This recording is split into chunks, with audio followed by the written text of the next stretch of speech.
ओम श्री परमात्मने नमः। श्रीमद्भागवत गीता जी के 8वें अध्याय का महात्म।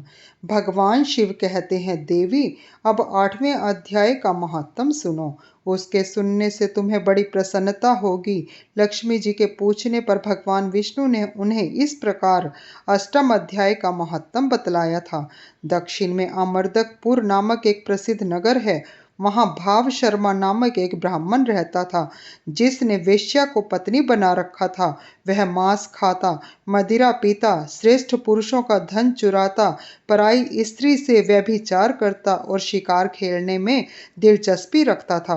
वह बड़े भयानक स्वभाव का था और मन में बड़े बड़े हौसले रखता था। एक दिन मदिरा पीने वालों का समाज जुटा था। उसमें भाव शर्मा ने भर पेट ताड़ी पी, खूब गले तक उसे चढ़ाया। अतः अजीर्ण से अत्यंत पीड़ित होकर वह पापात्मा कालवश मर गया और बहुत बड़ा ताड़ का वृक्ष हुआ। उसकी घनी और ठंडी छाया का आश्रय लेकर ब्रह्म राक्षस भाव को प्राप्त हुए। कोई पति पत्नी वहां रहा करते थे। उनके पूर्व जन्म की घटना इस प्रकार है। एक कुशीबल नामक ब्राह्मण था, जो वेद वेदांग के तत्वों का ज्ञाता, संपूर्ण शास्त्रों के अर्थ का विशेषज्ञ और सदाचारी था। उसकी स्त्री का नाम कुंती था। वह बड़े खोटे विचार की थी।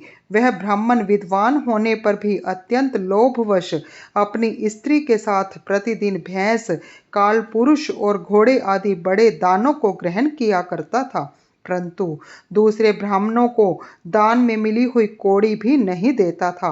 वे ही दोनों पति पत्नी कालवश मृत्यु को प्राप्त होकर ब्रह्म राक्षस हुए। वे भूख और प्यास से पीड़ित हो इस पृथ्वी पर घूमते हुए उसी ताड़ वृक्ष के नीचे आए और उसके मूल भाग में विश्राम करने लगे।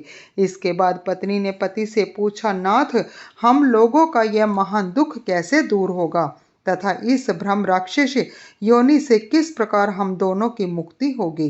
तब उस ब्राह्मण ने कहा, ब्रह्म विद्या के उपदेश, अध्यात्म तत्व के विचार और कर्म विधि के ज्ञान बिना किस प्रकार संकट से छुटकारा मिल सकता है। यह सुनकर पत्नी ने पूछा, किम तद ब्रह्म, किम ध्यात्मम, किम कर्म पुरुषोत्तम। पुरुषोत्तम, वह ब्रह्म क्या है, अध्यात्म क्या है और कर्म कौन सा है।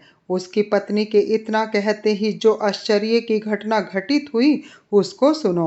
उपर्युक्त वाक्य गीता के 8वें अध्याय का आधा श्लोक था। उसके श्रवण से वह वृक्ष उस समय ताड़ के रूप को त्याग कर भाव शर्मा नामक ब्राह्मण हो गया। तत्काल ज्ञान होने से विशुद्ध चित्त होकर वह पाप के चोले से मुक्त हो गया तथा उस आधे श्लोक के ही महात्म से वे पति पत्नी भी मुक्त हो गए। उनके मुख से दैवात ही 8वें अध्याय का आधा श्लोक निकल पड़ा था। तदंतर आकाश से एक दिव्य विमान आया और वे दोनों पति पत्नी उस विमान पर आरूढ़ होकर स्वर्गलोक को चले गए। वहां का यह सारा वृतांत अत्यंत आश्चर्यजनक था। उसके बाद उस बुद्धिमान ब्राह्मण भाव शर्मा ने आदर पूर्वक उस आधे श्लोक को लिखा और देव देव जनार्दन की आराधना करने की इच्छा से वह मुक्तिदायिनी काशीपुरी में चला गया। वहां उस उदार बुद्धि वाले ब्राह्मण ने भारी तपस्या आरंभ की। उसी समय क्षीर सागर की कन्या भगवती लक्ष्मी ने हाथ जोड़कर देवताओं के भी देवता जगतपति जनार्दन से पूछा, नाथ, आप सहसा नींद त्याग कर खड़े क्यों हो गए। श्री भगवान बोले, देवी, काशीपुरी में भागीरथी के तट पर बुद्धिमान ब्राह्मण भाव शर्मा मेरे भक्ति रस से परिपूर्ण होकर अत्यंत कठोर तपस्या कर रहा है।